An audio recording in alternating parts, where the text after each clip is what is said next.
여러분, 지금 중국 어딘가에는 아무도 살지 않는 아파트가 있습니다. 한 채, 두 채가 아닙니다. 6,500만 채입니다. 이게 무슨 뜻인지 아십니까?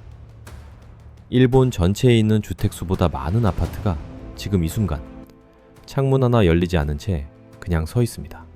빈 채로. 14억 중국 인민이 모두 이사를 해도 채울 수 없는 숫자가 거기 있는 겁니다. 오늘 모모의 21세기 경제학에서는 중국 경제에 지금 무슨 일이 벌어지고 있는지, 그리고 그 거대한 균열 속에서 한국에게 무엇이 열리고 있는지 처음부터 끝까지 낱낱이 파헤쳐 드리겠습니다. 반갑습니다. 모모의 21세기 경제학입니다. 2024년 홍콩 항생 부동산 지수를 아십니까? 2019년 최고점 대비 80% 폭락했습니다. 80%입니다. 여러분, 이게 무슨 얘기인지 현실로 환산해 드릴게요. 베이징 신축 아파트 하나 20억 원짜리가 있었습니다. 2024년에 그 아파트를 팔려면 30% 할인을 해도 안 팔립니다. 장강 실업 집단이 베이징에서 팔고 있는 아파트가 실제로 그랬습니다. 10억 원이 공중으로 사라진 거예요. 누가 훔쳐간 게 아닙니다. 그냥 증발한 겁니다. 고점에 집 산 사람은 지금 어떻게 됩니까? 앉아서 녹아내리는 걸 구경하는 거예요. 그리고 이건 지방 얘기가 아닙니다. 수도 베이징에서 벌어지고 있는 일입니다. 오늘 세 가지를 파헤칩니다. 첫째, 중국 경제가 보내고 있는 결정적 붕괴 신호 세 가지가 무엇인지. 둘째, 이 거대한 재편이 글로벌 공급망을 어떻게 뒤흔들고 있는지. 마지막으로 이 판에서 한국에게 주어진 기회의 창이 정확히 무엇이고 여러분은 지금 무엇을 해야 하는지 정리해 드리겠습니다. 자, 본론으로 들어가겠습니다. 중국 경제에서 지금 벌어지고 있는 일을 아주 쉽게 설명해 드릴게요. 빵집을 상상해 보세요. 아주 잘 드는 빵집이 있었어요. 줄 서서 빵 사던 시절이 있었습니다. 그런데 어느 날부터 빵을 많이 구워놨는데 손님이 안 옵니다. 빵은 쌓이고 팔리지 않고 결국 주인이 빵을 버립니다. 손님이 줄었는데도 계속 빵을 구웠기 때문이에요. 중국 부동산이 딱 그 꼴입니다. 사람들이 집이 없는 게 아닙니다. 살 사람보다 집이 너무 많이 생긴 겁니다. 2024년 기준 중국의 주택 재고 물량이 연간 판매 면적의 5.4배에 이릅니다. 이게 무슨 뜻이냐면요. 지금 당장 새 아파트를 단 한 채도 더 짓지 않아도 기존 재고를 다 팔려면 5년 넘게 걸린다는 겁니다. 5년입니다. 근데 여기서 더 충격적인 게 있습니다. 이 재고가 쌓이는 동안 중국 경제 전체가 부동산 위에 올라타 있었다는 사실입니다. 부동산과 그 관련 산업이 중국 GDP에서 차지하는 비중이 24%였습니다. 내 집 건물에서 한 층이 통째로 흔들리고 있는 겁니다. 이게 무너지면 건물 전체가 기우는 거예요. 그리고 지금 실제로 기울고 있습니다. 부동산이 떨어지면 중국 가계는 어떻게 됩니까? 집이 전체 가계 자산의 50%거든요. 절반이 쪼그라드는 거예요. 절반이 쪼그라드니까 소비가 삭 됩니다. 소비가 죽으니까 기업이 안 됩니다. 기업이 안 되니까 고용이 줄어듭니다. 고용이 줄어드니까 또 집이 안 팔립니다. 악순환 고리가 닫히는 겁니다. 빠져나갈 구멍이 없는 구조예요. 자, 그럼 두 번째 신호입니다. 청년 실업 얘기를 해야 합니다. 2025년 8월 중국 16세에서 24세 청년 실업률이 18.9%를 찍었습니다. 공식 통계가 그래요. 그런데 여기서 끝이 아닙니다. 베이징 대학교 장단단 교수 연구팀이 분석한 결과가 있습니다. 탕핑족, 그러니까 드러누워서 아무것도 안 하는 청년들하고 부모 집에 기대서 사는 캥거루족까지 합치면 실제 청년 실업률은 46.5%입니다. 두 명이 길을 걷고 있으면 그중 한 명은 직업이 없다는 얘기입니다. 한 명이요. 이게 팩트입니다. 탕핑이 뭔지 아십니까? 누워 있겠다는 뜻입니다. 글자 그대로 평평하게 들어눕겠다는 겁니다. 2021년에 31세였던 외화중이라는 청년이 회사를 그만두고 블로그에 선언문을 올렸습니다. 탕핑이 정의다. 월스트리트 저널이 그를 인터뷰했을 때 2년 넘게 직업 없이 놀고 있지만 잘못됐다는 생각이 없다고 했습니다. 이게 그냥 한 명의 얘기가 아닌 거예요. 중국 청년 세대 전체가 공감하는 문화가 됐습니다. 왜 그렇게 됐냐고요? 이게 아이러니입니다. 잘 들어보세요. 중국 청년들이 원하는 직업이 어디였냐면요. IT 기업, 금융, 교육 분야였습니다. 알리바바, 텐센트, 핀테크 기업들. 이 분야가 성장하면서 대졸자들의 꿈이었죠. 근데 시진핑 정부가 2020년부터 이 IT 기업들을 때리기 시작했습니다. 알리바바 창업주 마위는 엔트그룹 지배권을 잃었고 기업들은 줄줄이 구조조정에 들어갔습니다. 금융도 마찬가지입니다. 반부패 정책으로 금융권 채용이 쪼그라들었어요. 교육도 때렸습니다. 사교육을 규제했습니다. 열심히 공부해서 좋은 대학 가면 좋은 직장 갈 수 있다는 공식이 그냥 깨진 겁니다. 공부를 열심히 할수록 선호하는 일자리는 사라지고 남은 건 농촌에 가서 일하라는 권고뿐입니다. 이게 말이 됩니까? 열심히 하면 더 망하는 구조를 만들어 놓은 겁니다.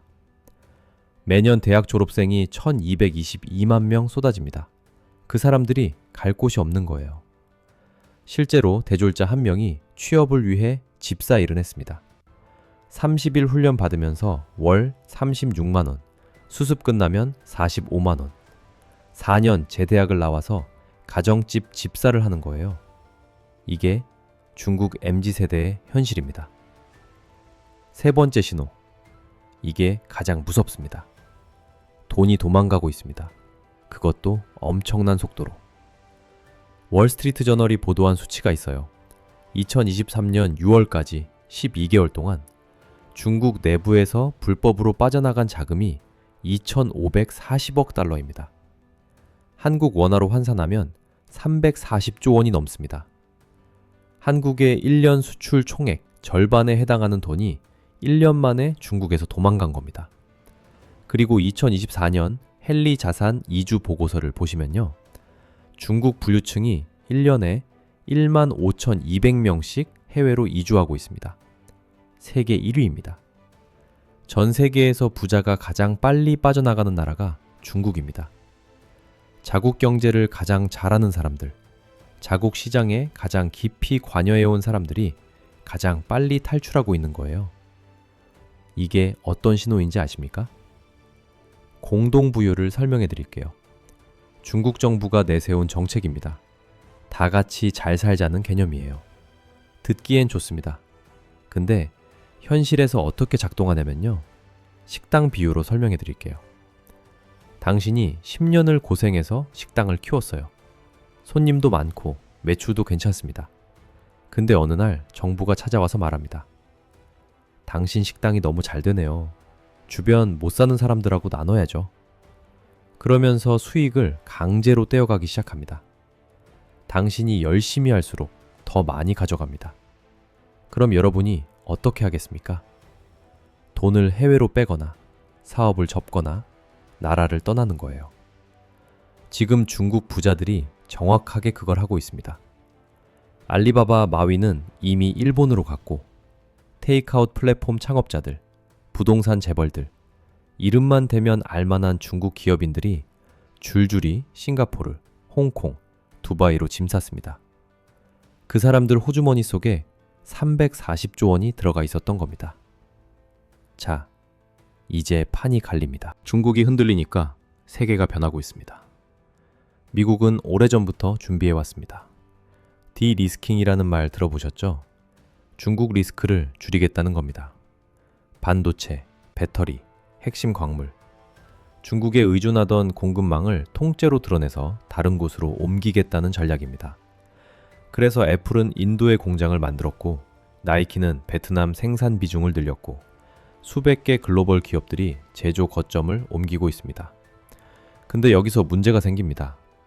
인도와 베트남이 중국 대신 모든 걸 다 해줄 수 있냐는 거예요. 인건비는 싸고 인구는 많습니다. 그런데 첨단 제조는 다른 얘기입니다. HBM 반도체를 인도가 만들 수 있습니까? OLED 패널을 베트남이 만들 수 있습니까? 전기차 배터리의 핵심 셀을 뚝딱 만들어낼 수 있냐고요? 없습니다.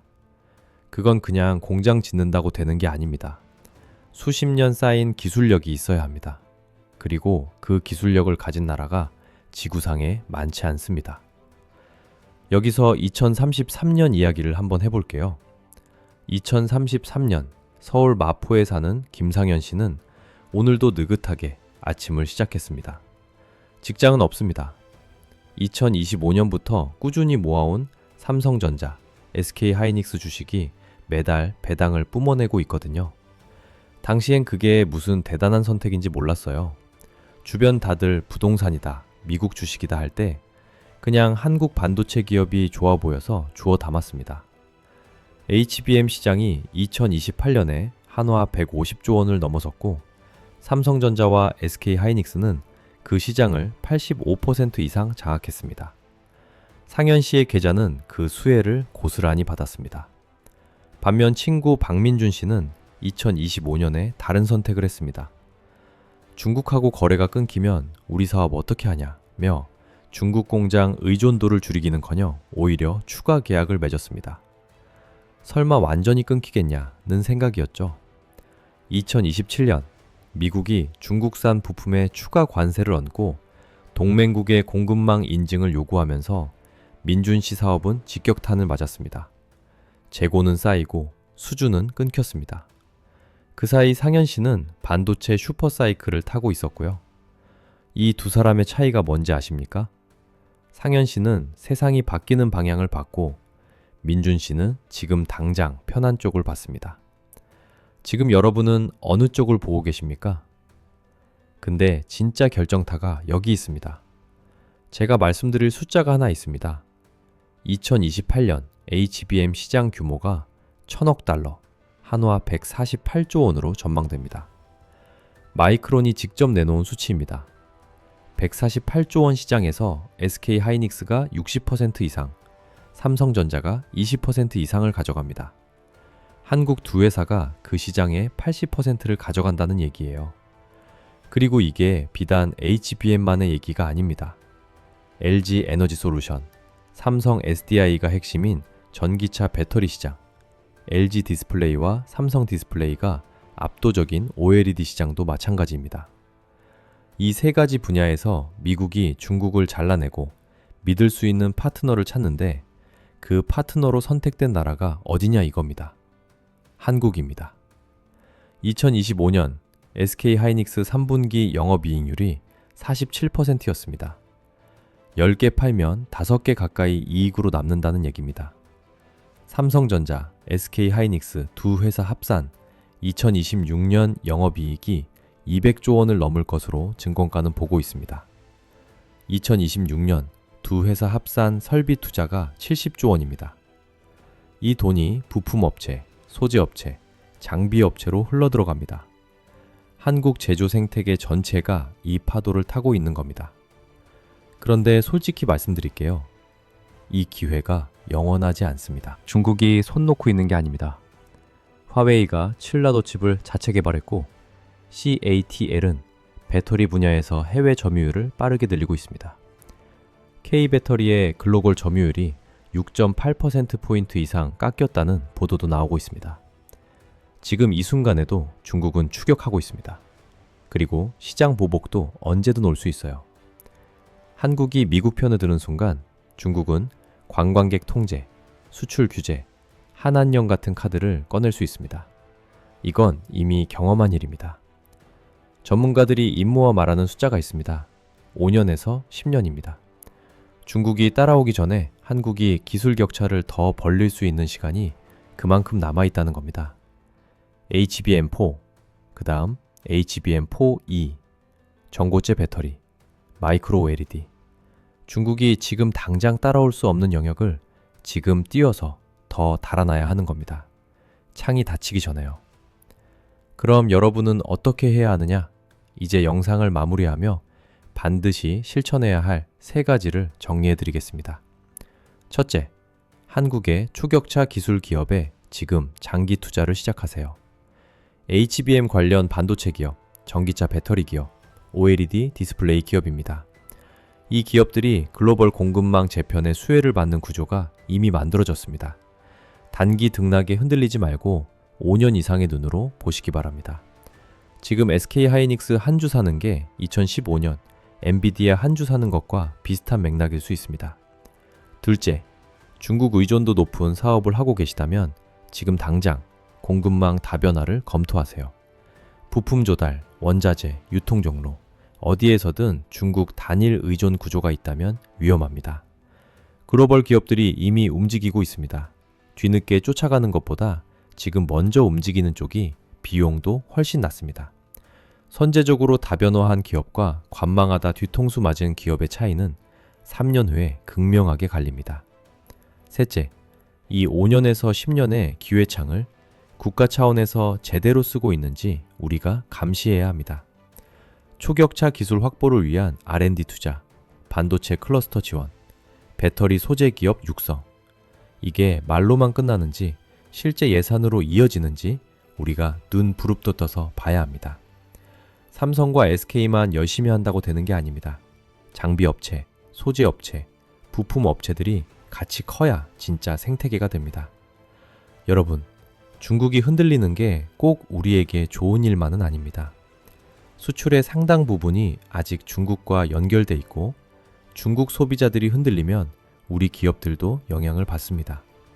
세상 일이 딱 떨어지게 좋고 나쁘고로 나뉘는 게 아니에요. 하지만 분명한 건 하나입니다. 이 거대한 재편의 파도 앞에서 준비한 사람과 준비 안 한 사람의 결과는 완전히 다릅니다. 언제나 그래왔습니다. 세상이 이렇게 빨리 바뀌는 게 무섭다는 분들 충분히 이해합니다. 시니어 분들께는 더 낯설고 버겁게 느껴질 수 있습니다.